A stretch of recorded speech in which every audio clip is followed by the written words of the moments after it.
Chapter 1, Immature Negotiations.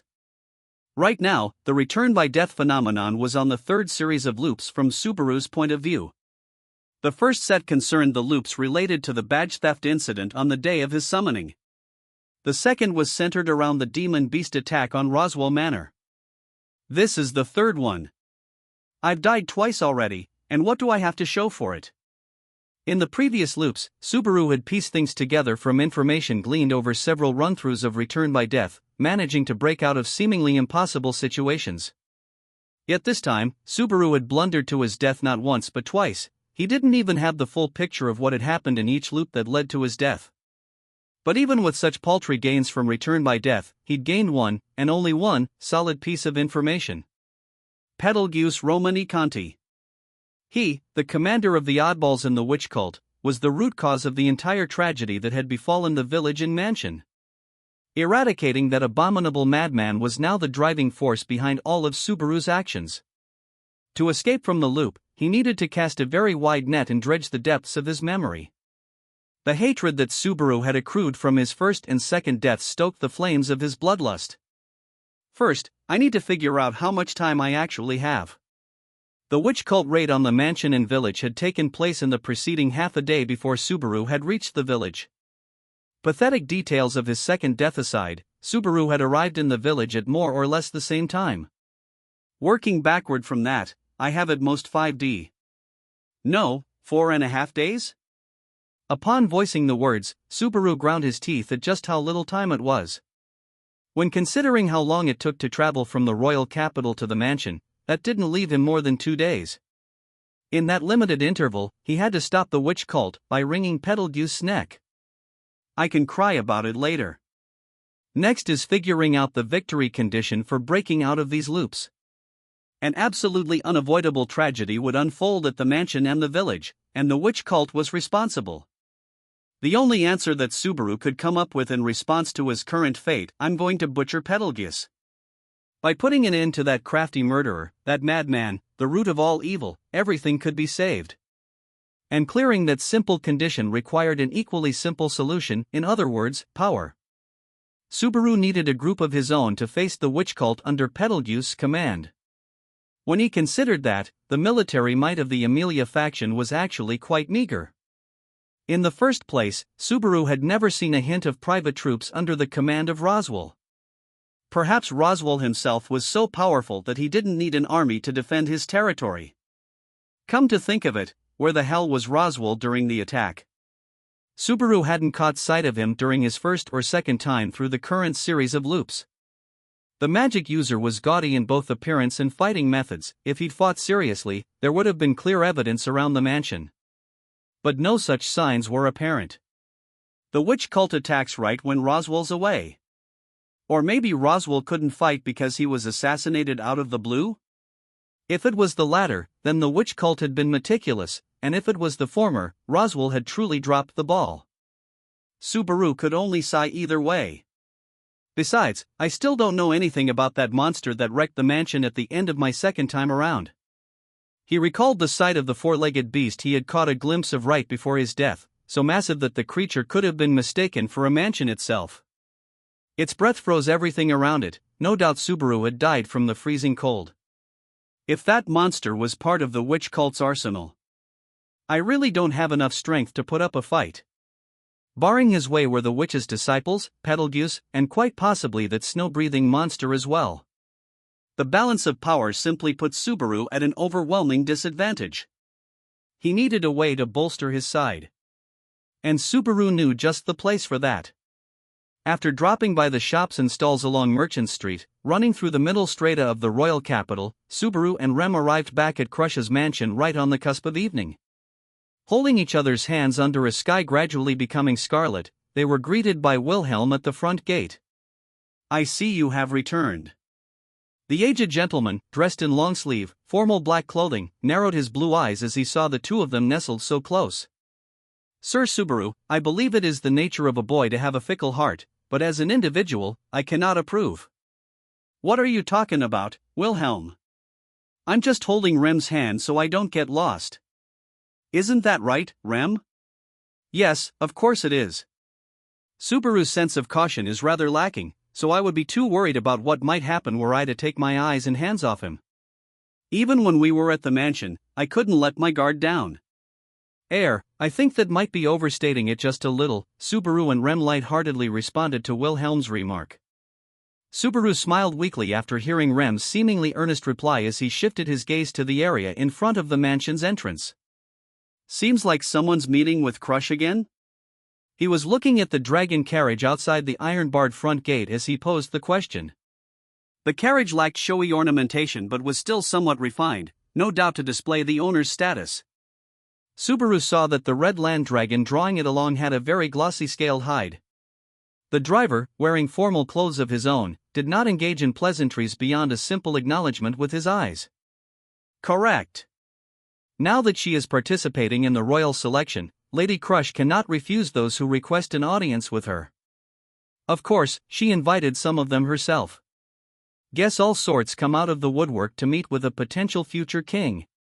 Well, I guess even people like that have their own problems. Wilhelm broke into a wan smile as Subaru briskly stated the facts.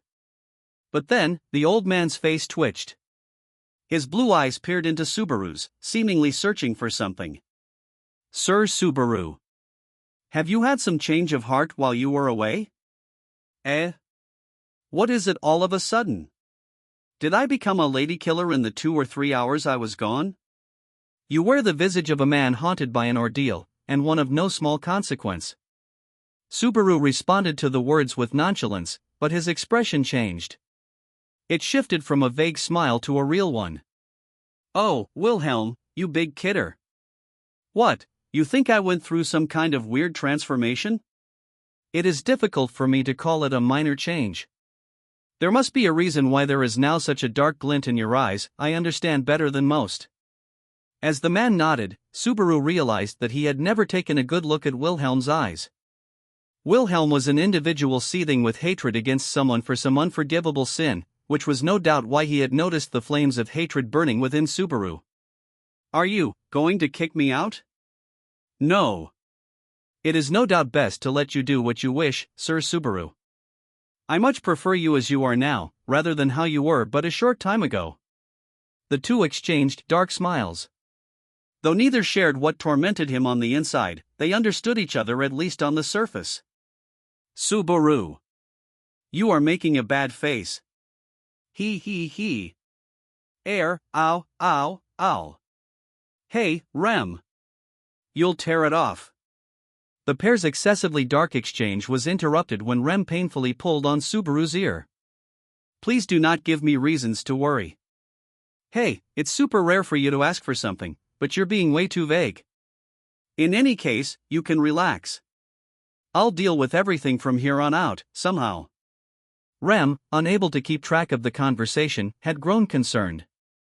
Subaru poured as much affection as he could into a smile. Now that he knew what he needed to do, Subaru didn't feel apprehensive at all.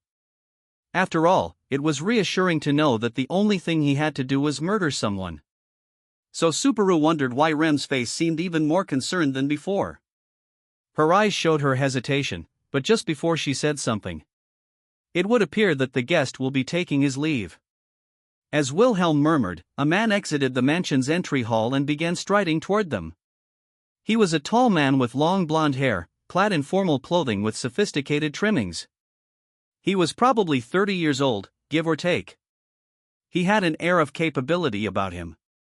The man casually acknowledged their gazes as he reached the front of the gate, touching the well-groomed beard on his chin. My. What unusual people. The visitor's smile was warm, his manner of speaking was gentle, and he had a low, beautiful voice that seemed to naturally filter into people's minds. He gave them a friendly look, but Subaru did not recognize him. Naturally, this brought furrows to the young man's brow. Pardon my rudeness. I am called Russell Fellow. I hope we can see more of each other in the future, Subaru Natsuki. Thank you kindly. Incidentally, how do you know my name? Someone give it to you? Anonymity is more my speed, so if my name gets around, I'll be too embarrassed to go about my business. Just a little something I heard through the grapevine. After all, you are a famous man who declared himself the knight of Lady Amelia, candidate at the Royal Selection Conference. That being said, few are aware that this very person is currently staying at Lady Crush's residence. Subaru was guarded, but Russell displayed no ill will on his face. Even so, Subaru was cautious of what might be hidden in the reply. The man seemed to be intentionally engaging him in a verbal joust, which made it hard for Subaru to like him. The atmosphere was steadily worsening when Wilhelm briskly interrupted with an aside. "Mr. Russell, did your meeting with Lady Crush go well?" Russell shrugged and shook his head. "Unfortunately, no. Lady Crush is a remarkably strict person. She turns rather sharp eyes toward us, as she is quite strict in her views. Judging from events to date, swaying her will not be easy." "Is that so? How unfortunate. If you have not yielded, it will be difficult to make others agree. With a noble title and you on her side, I think it is the other candidates I should pity, Mr. Wilhelm." "You call yourself Wilhelm Trios now, yes?" Wilhelm nodded in response to Russell's words, lowering his deeply wrinkled face. "As I am now, nothing good will come from invoking the name of my wife's family. You are very strict as well, so much so that I am mightily impressed as someone who cannot live in the same fashion. That being said, allow me to cheer on your side." The conversation, which was inscrutable from the outside, came to an end, and Russell walked to the dragon carriage in front of the gate. Then, just before climbing in, he looked back and said, "Should Lady Crush succeed in her current endeavors, we would feel nothing but delight. It would help achieve your great ambition as well, Mr. Wilhelm. I have high hopes." With that, Russell climbed aboard the dragon carriage. Wordlessly, the driver saluted and spurred the land dragon to a run. Like the man holding the reins, the land dragon was very unsociable and surprisingly silent as it galloped away. Subaru watched the dragon carriage fade into the distance as he asked Wilhelm about the visitor. "Wilhelm, who was that guy?" "Russell Fellow, treasurer for the Merchants Guild operating here in the royal capital.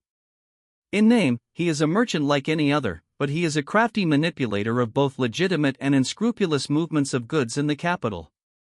It would be wise to assume he knows more about you than simply your name, Sir Subaru. You. It's downright creepy to have an older man interested in me instead of a girl." I share that sentiment." Now, then, after his response to Subaru's casual banter, Wilhelm turned to face them once more. "Mr. Russell was the last visitor for today.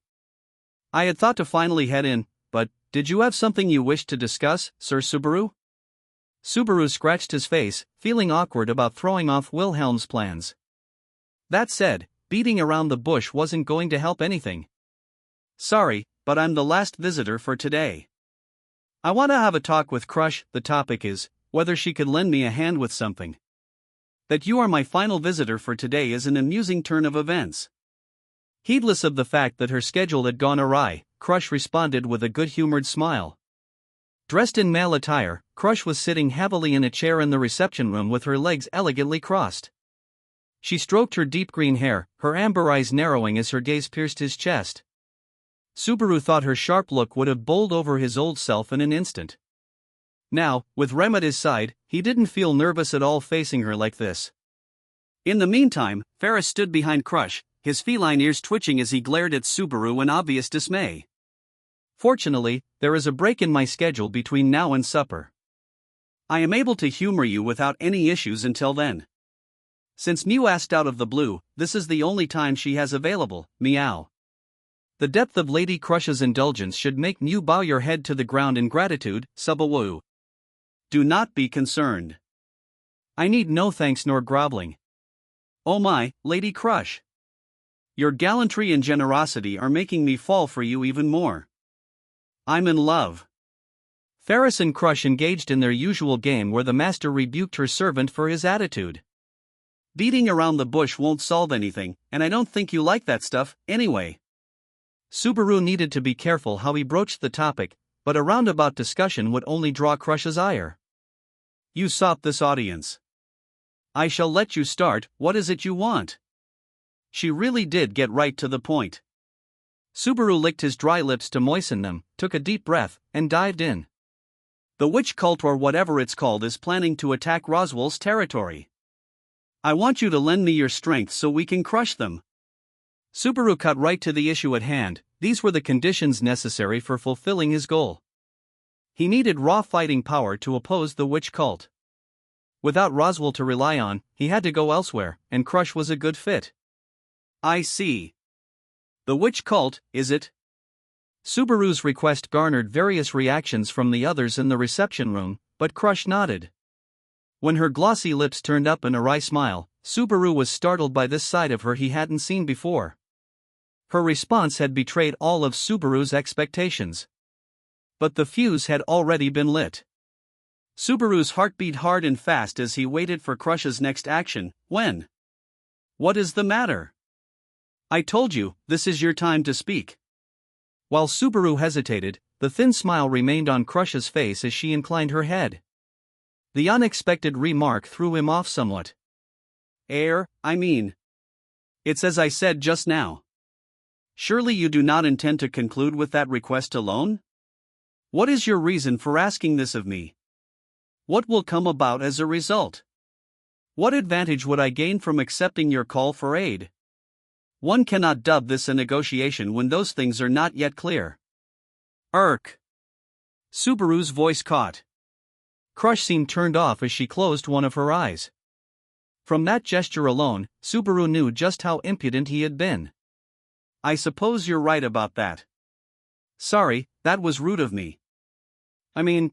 Bear with me a little, I don't really have any experience with negotiations like this. It's only natural to acknowledge personal shortcomings. Do not worry. But this conversation lasts only until supper, keep this in mind. Mentioning the time limit directly after a display of generosity plainly showed that she was employing both the carrot and the stick. First, the reason I'm asking for your help. Put simply, we don't have enough manpower, way too little to stand up against the number of witch cult attackers. As a result, we can't fend off the assault. A simple story. But is Lord Mathers not sufficient by himself? He may well be the strongest fighter out of anyone in Lagunica. The witch cult should be no match when relying on numbers alone. If they all gathered in one place, that might be the case, but it's not. There's only one of Roswell, and they'll be attacking at least two places at once. If nothing else, the village and the mansion were already two targets for certain. He remembered hearing sweeping clean and the like multiple times. It was possible they'd assault even passing dragon carriages and traveling merchants. I see. I understand your position. However, is this not Lord Mathers neglecting his domain? The duty of a lord is to maintain his martial might to keep the peace. If his overconfidence has led him to be lax in these duties, his reputation as Marquis will inevitably suffer. I can't disagree with a single word you said. Anyway, for those reasons, we don't have enough to deal with the witch cult. I want something to fight with, the power of numbers. For the purpose of negotiations, Subaru concealed that Roswell and the power he brought to the table might not even be present. He glanced sideways at Wilhelm. If his request was accepted, Wilhelm was of course a part of Crush's forces that he hoped to borrow. Perhaps understanding the meaning behind Subaru's gaze, Crush exhaled as she seemed to sink into deep thought. The witch cult. They are finally making a move, I see. Well, we figured as much when Lady Amelia, a half-elf, rose onto the stage. As Crush murmured and Ferris agreed, master and servant nodding to each other, Subaru furrowed his brows. But before he could ask anything, Subaru shifted his focus to his side, where Rem, seated there, silently pursed her lips as fierce emotion poured out of her. The expression on her profile was intentionally blank, but her internal turmoil was obvious. The witch cult, the object of Rem's hatred, was now Subaru's greatest enemy. He probably had the same look in his eyes as she did. Your circumstances are clear now. Next, I'll hear the reason for choosing to ask my house for aid, and your logic in doing so. I picked you and your people because you have the best chance of turning this thing around. Besides, you've given Rem and me your hospitality, and I think it's easier to work with you than the other candidates. Subaru had expected this line of questioning, so he had an answer prepared. Deep down, he believed there were others who were easier to deal with than Crush. But Subaru's own sentiments, and the ease of contacting her at the moment, had led him to the current meeting. Easier to work with, you say?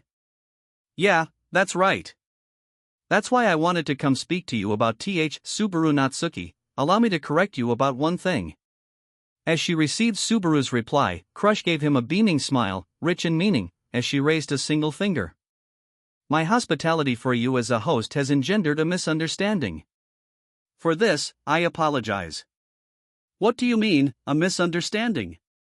I am not treating you like an enemy. However, Emilia and I are already political rivals. Do you see? Emilia stands in opposition to me. But you took us under your roof, because a contract had been formed. Your treatment is part of that agreement. Regardless of how I treat you in this mansion, it does not change our position as rivals beyond these doors. Even the first time around, Crush had declared that Subaru would be her enemy the moment the contract was over. It was both a sincere statement of fact and a declaration that it was useless to seek anything from her. In other words, there's no chance of joining forces with you? That is a different matter altogether. As I said before, Subaru Natsuki, if there are to be negotiations, there must be acceptable benefits for both sides. Everything until now, including your motivations, have served only to clarify your premises. I merely wish to ask from your point of view what I stand to gain from lending you military strength. After all, at that point, Crush's words trailed off. She put down an elbow, resting her chin against her palm. It could be said that no explanation was really necessary. Now that Emilia's lineage is common knowledge, we have been expecting the witch cult to make a move. Regardless of the circumstances, we were already sure of this. Apparently, Crush had never questioned that the witch cult would try something. Perhaps it could be called common knowledge peculiar to her world. Either way, it was working in Subaru's favor. That being the case, this negotiation hinges on mutual benefit. In your case, you would be able to borrow my house's might to eliminate the menace of the witch cult. What of my house, then? This is what I ask you. As simply saving people isn't, it would be ideal, in a sense, if that were reason enough for us to mobilize. The gaze Crush turned upon Subaru was like a blade, cutting apart the illusion in his reply as it aimed to inflict a mortal wound. Subaru desperately grasped for a comeback before he was shut down altogether. Ah, right. For example, lending a hand in this time of crisis would mean that our camp would owe you a pretty big favor. Am I to take that to mean you understand that if I accept your proposal, it would entail Emilia's forfeiture in the royal selection? The sharp thrust of her comment left Subaru's mouth hanging open. It is natural, yes? Throwing yourself at the mercy of another lord when your own territory is in danger is an issue of fitness for the throne. If someone cannot protect their subjects through the rule of law and strength of arms, how can they be expected to shoulder the burden of an entire kingdom? Subaru Natsuki. I shall correct you about one more thing. Crush pointed the tip of her finger toward Subaru, cowed into silence, as if ready to drive it through him. By conducting these negotiations, you bear Emilia's fate on your shoulders. Naturally, everything you say affects her, and it carries the same weight as Emilia's words. This is not a decision you should make lightly, nor are the words you say easily taken back. Moreover, I ask again, should you owe me in this matter, it will mean the defeat of the Emilia camp. Are you truly fine with this? It was only at this moment that Subaru began to genuinely understand his position.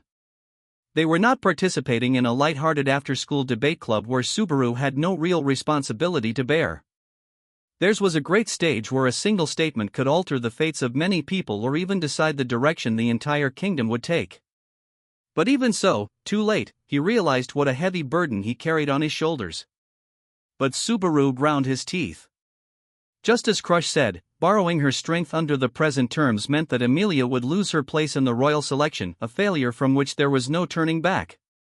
But if he didn't lean on Crush's strength, all that awaited was the rampage of the witch cult's fanatics and tragedy.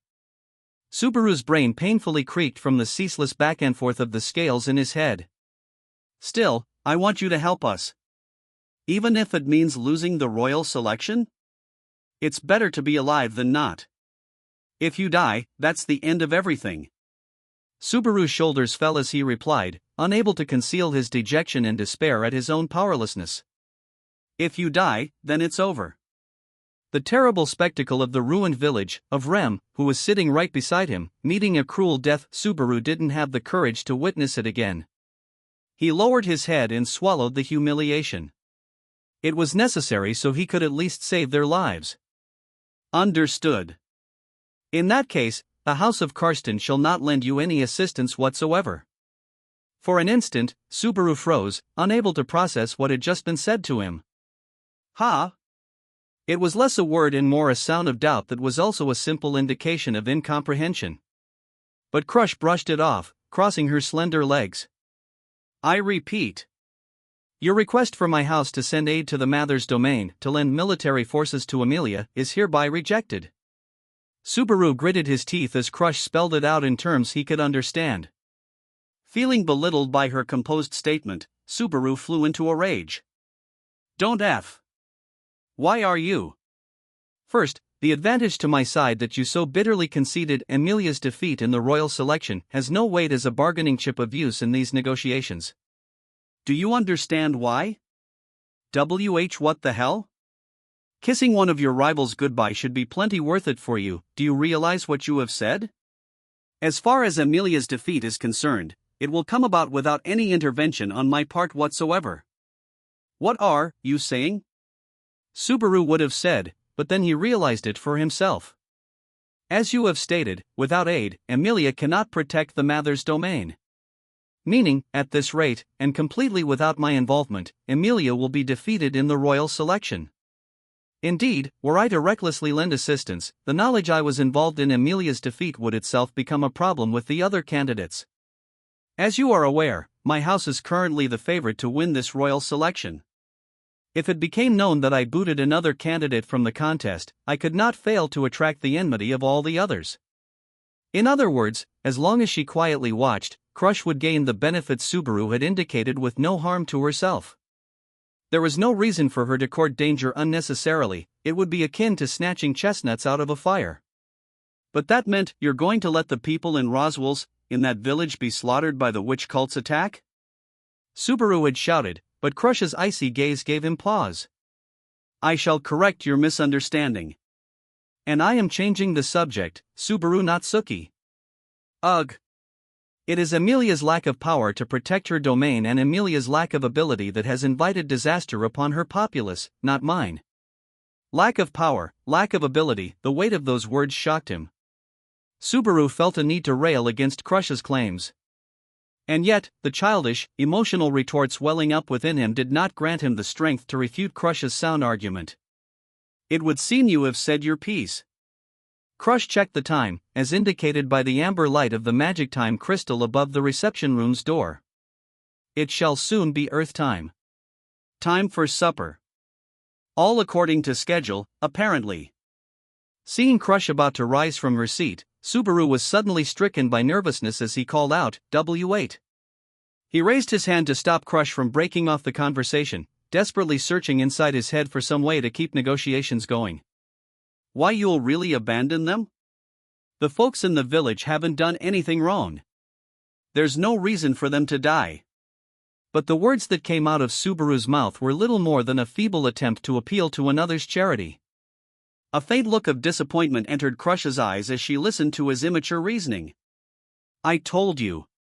I am not the one whose strength is insufficient. Don't you feel bad knowing and abandoning them anyway? If you have the power to save them, why won't you?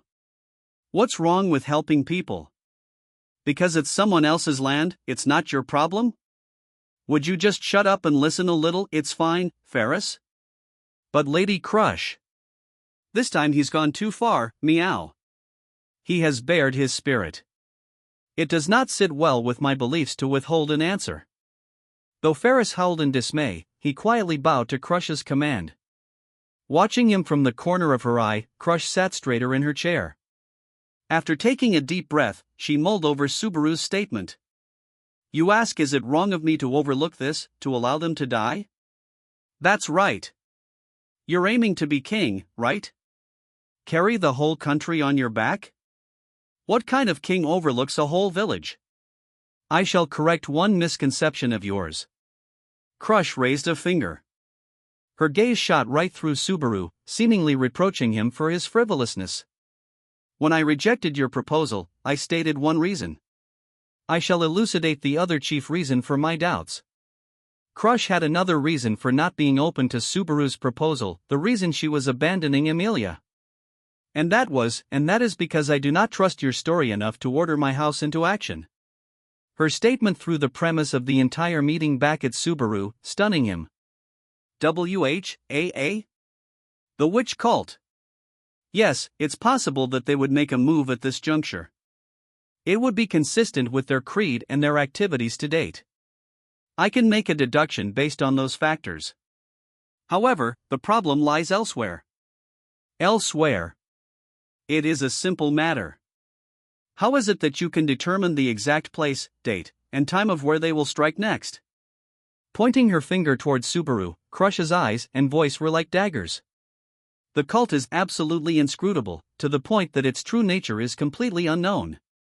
It's telling that their organization has survived for hundreds of years while evading destruction, causing immense damage in the meantime. So how exactly have you learned of their next vile act? But you never said a word of that before. I did not feel the need to be that explicit. Since you could not accept it, I pointed out the heart of the matter for you. If you still cannot, there is but one possibility. In place of Subaru, cowed into silence, Crush slowly spelled it out for him. Naturally, wouldn't you know about the witch cult if you were part of it? Don't mess with. This time, fierce, irrepressible emotion rushed to his throat to turn into a scream. But it stopped just on the verge of that, though not because of Subaru's self-control. That reason was the increasingly ghastly aura rising from Rem as she silently watched the exchange between Crush and Subaru. Lady Crush, surely you jest. Crush tilted her head at the modesty of Rem's tone, no different from before. There is no way that Subaru could be part of the witch cult. Is that so? Judging by Subaru Natsuki's statement, if he cannot voice the reason he has such knowledge, I can reach no other conclusion. Have you not sensed for yourself why I say this? I have not. No doubt Crush detected the slight hesitation in her statement. Rem, who could sense the witch's scent coming from Subaru, had been tripped up by Crush's casual, leading question. At any rate. For both of these reasons, my house cannot lend Emilia aid due to insufficient trust. Moreover, you have not been granted the right to act as a negotiator in the first place, have you? Ugh, earlier, I threatened you by stating that Emilia's advance or retreat rested upon your shoulders, but in truth, the problem precedes even that. At this juncture, you have no responsibility at all. He charged ahead alone, tried to protect things alone, and failed alone. Crush's words calmly tore into Subaru's bared heart. As you are now, meekly remaining here under my protection, you possess no power that can move me. Over and over again, her words crashed into him, exposing Subaru's helplessness, pressing onto him his ignorance, driving home his spinelessness, and mocking him for being senseless, rash, indiscreet, and ugly, with backhanded sympathy thrown in for good measure. Subaru was overwhelmed by the realization that absolutely nothing had gone the way he wanted. Had he made a mistake somewhere? He was only trying to do the right thing. Thinking himself correct, he believed someone would help him, and so he had searched, beseeched, and begged. Wasn't that what you were supposed to do? The witch cult is coming. They're going to slaughter everyone in the village. Subaru pleaded with so much anger and sadness that he felt like his throat was about to burst. He'd seen it. He'd felt each and every one of their deaths. All the precious people he cared about had turned to white crystal as everything in the world froze over. If nothing was done, the heartless reality of the situation meant that it was certain. That tragedy would happen again. Why can't anyone understand that? Why won't people get out of my way and let me prevent such a terrible fate? Kill them, just kill them already. Don't you get it? You can't let people like that live. Kill them. Help me, damn it. Subaru fell to his knees, prostrating himself as he earnestly implored her for assistance. If he needed to put his forehead to the floor and beg, he would happily play the clown. As long as Crush would lend her strength, he didn't mind being looked down upon or insulted. He'd even bark like a dog or cluck like a chicken. As long as his bloodlust could be sated, then, so that is the true motive for your actions? But in the face of Subaru's sincere, unwavering, humiliating plea, you hate the witch cult. That's the reason you approached Amelia, is it not? This woman of influence, who never made decisions based on her emotions, held not the slightest shred of pity. Torn apart by her cold voice and gaze, Subaru was speechless, his shoulders trembling. Engulfed by a torrent of emotions, Subaru no longer knew whether he was feeling anger, sadness, or some strange mixture of the two. No. I just want to save everyone. Crush's conclusion was off the mark. The idea that he acted solely because of hatred for the witch cult was nothing more than a misunderstanding from an incomplete perspective. Subaru's feelings were always rooted in trying to help others, weren't they? And yet, he could not raise a single word in rebuttal. You cannot deceive others with the lies you tell yourself. Right now, the glint in your eyes can only be called bloodlust or madness. Have you not noticed, Subaru Natsuki? Crush's gaze was both harsh and yet filled with something that resembled pity. They have been like that ever since the moment you returned to the mansion. Her dry observation elicited a dramatic reaction from Subaru. Unwittingly, he covered his eyes, as if to find out for himself that which he could not see, even though it only further proved that he could not refute Crush's accusation. I do not know why you are so obsessed with the witch cult. The cult has perverted the lives of many. Perhaps you are one among them. Perhaps your anger and hatred are entirely just. However, that is irrelevant in these negotiations. Even if I hate the witch cult, so what? They're the blight of this world. It'd be better if you just killed every last one of them. It's true, that's what I think, but it isn't a reason to break off negotiations and abandon people. Do not change the subject again, Subaru Natsuki. It's true, my suspicion that hatred is the reason for your conduct is unrelated to negotiations. More precisely, the fact that you are unfit to negotiate with me is of great import, for it brings into question the propriety of what you seek to discuss. What do you mean, unfit? Subaru, clenching his teeth to the point that they seeped blood, kept lobbing questions in an attempt to cling to something. The end of this conversation meant the end of negotiations. That was his pressing fear. If my hypothesis is correct, and the motivation for your actions is an unbridled loathing for the witch cult, then I can only wonder if you approached Amelia purely to use her as a stepping stone in the first place. I approach her, stepping stone.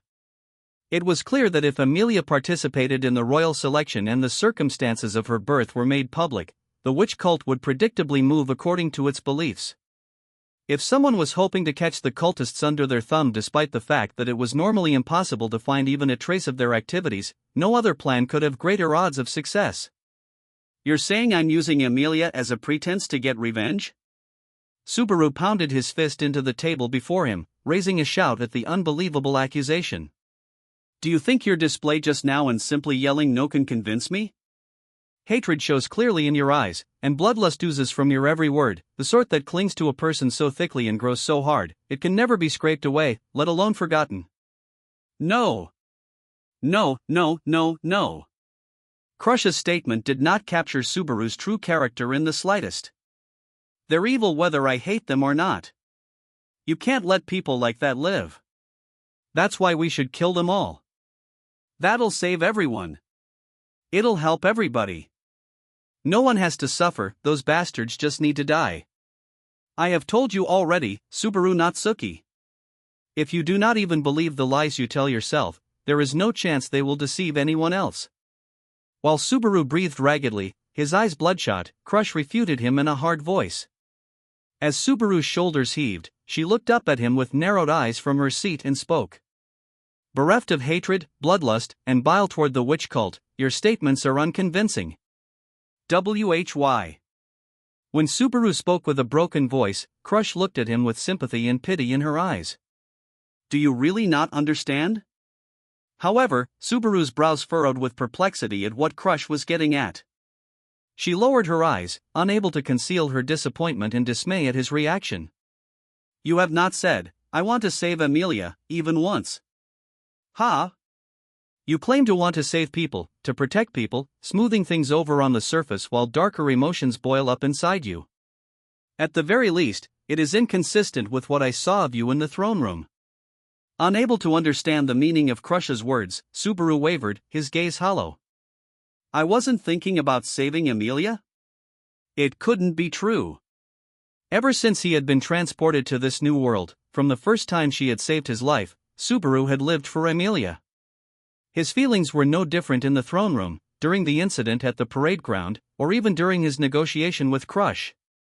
If the situation was left to play out as it was, he'd lose her and the village. His actions were for the sake of saving them. And absolutely not because hatred had seized his heart. Abruptly, a voice struck Subaru, breaking the silence. I cannot permit you to advance any farther. Subaru's mind was instantly jolted back to reality. In front of him was Wilhelm, standing straight. The elderly man had placed himself beside the table separating Subaru and Crush with compassion on his deeply wrinkled face. For some reason, that downward, tender gaze was really rubbing Subaru the wrong way. Abruptly, something tugged on his sleeve. Subaru. Rem was grasping Subaru's sleeve, her eyes filled with sadness. Please calm down. Nothing will come of losing control here. And if you do, I won't be able to fight off Master Wilhelm. Control? What are you talking about? I'd never do anything wait. Then what do you intend to do with that tablespoon you're squeezing so hard? Maybe your parents raised you badly, but that's not how you hold one, meow. When Ferris pointed it out, Subaru realized for the first time that he was holding a tablespoon in his right hand and that he was crudely gripping it backward, like he was going to stab someone with it. How? When did I? Just like Rem pointed out, violence will get you nothing, meow. If you fly into a rage here, I'll just keep Rem occupied while old man will slices you in half. Moreover, I do not want to issue such a command. To do so after you have stayed here for several days would cause political problems, and I would rather not stain the carpet that my father sent me as a present. In the face of Subaru's insolence, Crush still behaved reservedly. This was at once a display of the greatness of her character and scorn for the powerlessness of Subaru, who had nothing to wield in anger save a tiny utensil. All of it really rubbed him the wrong way. But instead of an apology, dogged insistence came out of his mouth. So you're not going to lend a hand, no matter what, then? Correct. Your statements are not credible, nor does cooperating with you hold any attractiveness for my side. Accordingly, I shall observe from a distance. The witch cult is coming. When they get here, they're going to kill all the people in that village. Knowing but not doing anything means it'll be your sloth that kills the village. Subaru glared at Crush, invoking the title of a certain despicable madman. Quite arrogantly put. Consequently, there is one more thing for me to add. While Subaru gave her a filthy look, Crush stood up, staring straight back into his eyes. I am able to largely discern whether a person is lying. I can boast that, since far back, I have never once been cheated in negotiations. Suddenly, Crush began to speak on a different topic. She continued to peer into Subaru's eyes as they clouded with doubt. If my experience is anything to judge by, what you speak are not lies. Then. You wholly believe that your assertions are the truth, and therefore, they are not lies to you. Those in such a state are called madmen, Subaru Natsuki. It was then and there that Subaru clearly understood that negotiations had failed. Oh. Continuous clenching of his teeth had cut the edge of his lip, sending blood dribbling down his jaw. Crush narrowed her eyes as she watched the painful image. Ferris, go ahead and heal him. I don't need it. Before Ferris could move a muscle, Subaru rejected the offer and stood, practically leaping from his chair. Supper time is here. Will you not be joining us? You wouldn't want to eat at the same table as a madman, would you? No matter how eccentric your taste or style might be, that'd be a bit too far even for you. Subaru replied to sarcasm with sarcasm as he reached for the reception room door. Following suit, Rem stood at attention and politely bowed to Crush. It has been a short time, but thank you for the hospitality. On behalf of my master, I offer my thanks. So this is your no, Marquis Mathers's reply? Yes. He instructed me to respect Subaru's wishes in all things. Subaru couldn't see Crush's expression during the incomprehensible exchange, but Crush's voice seemed to bear no small amount of regret as Rem stated her farewells. Whatever she felt, it was clearly not the coldness she'd shown to Subaru, and it was infuriating him. Rem, let's go. Picking up the pace, Subaru called out to Rem and opened the door. Have you anywhere else to turn to? Make sure you become a good king, okay? The despotic type that tosses aside the weak. Spitting out his reply without turning around, Subaru slammed the door shut. And thus, in pathetic fashion, the curtain lowered on the negotiations. It was well into the evening when Subaru bolted out into the nobles' district after negotiations had broken down. The sun had already dipped low in the west. The aura of night was slowly creeping over the world. With the light of the crystal lamps lining the road shining down upon him, Subaru leaned back against an iron fence, spitting out curses. Shit. One thing after another, the exchange with Crush rose in the back of his mind, and with it, the humiliation he had suffered. Those know-nothings. Why don't they understand I'm doing the right thing? The swirling vortex inside his chest was emotion close to hatred toward the woman who had impeded his path. Things had turned out this way because she hadn't seen for herself the tragedy or the laughter of that cruel, conniving madman. It was because she had not heard it. She hadn't experienced it for herself, so she didn't understand. They were beasts and could not be suffered to live. Fine. Fine already. My messing up, people with no feelings, gotta forget all that. Right now I need to focus more on what's in front of me. Rather than stand still and mope, the right choice was to move forward, one small step at a time. After all, to Subaru, with so few cards to play, time was a precious thing. Sorry to keep you waiting, Subaru. While Subaru tapped a foot in annoyance, Rem passed through the gate, returning to her spot beside him. She was carrying the luggage they had brought with them to the Crush residence, neatly packed up and ready to go. After Subaru's caustic outburst and furious exit, he had been waiting while Rem went to gather their things. Sorry. Gimme the luggage, I'll haul it. It is fine. The bags are not heavy, and you are still recovering, Subaru. Rem politely declined Subaru's offer and hefted the luggage in her arms. Normally, Subaru would have insisted, but with his mental resources otherwise occupied, he did not dwell on the matter. Come to think of it, you weren't opposed to leaving, were you, Rem? Correct. It was your choice, Subaru. Well, after all that, I can't exactly come crawling back for more healing. Whatever Amelia bargained for it, I feel bad for her. Amelia had tendered something to pave the way for Subaru's medical treatments. Subaru had distinct feelings of guilt on multiple levels for wasting her kindness again. But Subaru was sure it'd be all right. Once he rescued her from this crisis, they'd be able to make up, so she'd probably forgive this, too. To that end, among other things, Betelgeuse had to die. Subaru. About the negotiations with Lady Crush, she made a big deal about trustworthiness, benefits, and other pointless crap. No shred of human decency in her. How can anyone put up with that high and mighty attitude? Subaru interrupted Rem with his curses, cutting off her attempt to raise the subject. Perhaps she sensed his desire to not revisit the matter, because she brought up something else. What will we do now, Subaru? If what you say is true, there is not a single moment to lose. If? There is not a single moment to lose. Will we be returning to Master Roswell's mansion? Subaru interjected about a part of her line that bugged him, but Rem didn't bite. Subaru shook his head in response to her latter question. Nah.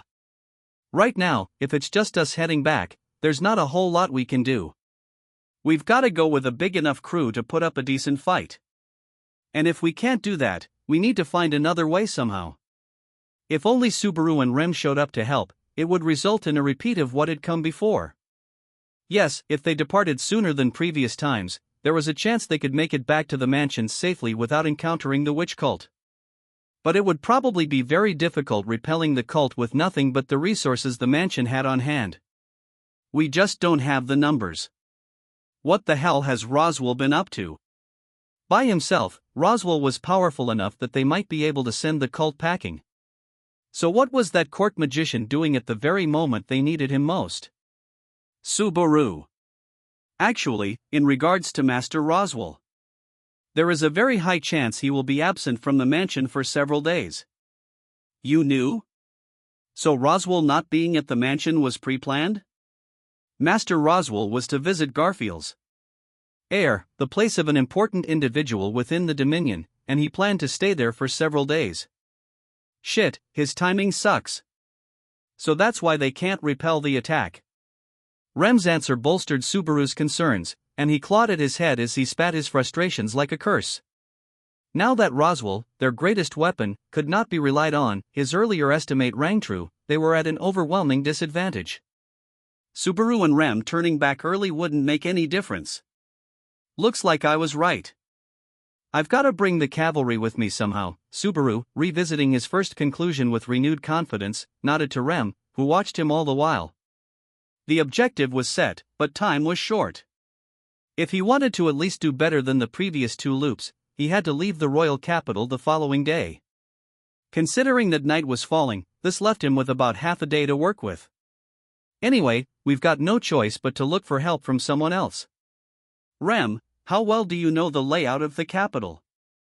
Fairly well, since I have come here several times before and spent quite a bit of time looking around with you over the past few days. But who? First, let's find an inn. The rest comes after that. At the latest, we need to leave the capital tomorrow or we won't make it in time. Anyway, I'll think about everything after that. Subaru bluntly told Rem that they had to prepare to the greatest extent possible. Seeing out of the corner of his eye that Rem had quietly accepted his plan, Subaru looked up at the sky without another word. From the other side, darkness was creeping across the sky above the capital. It felt like it was an ill omen. The shadow moved eerily and sluggishly, as if implying storm clouds were gathering along Subaru's path.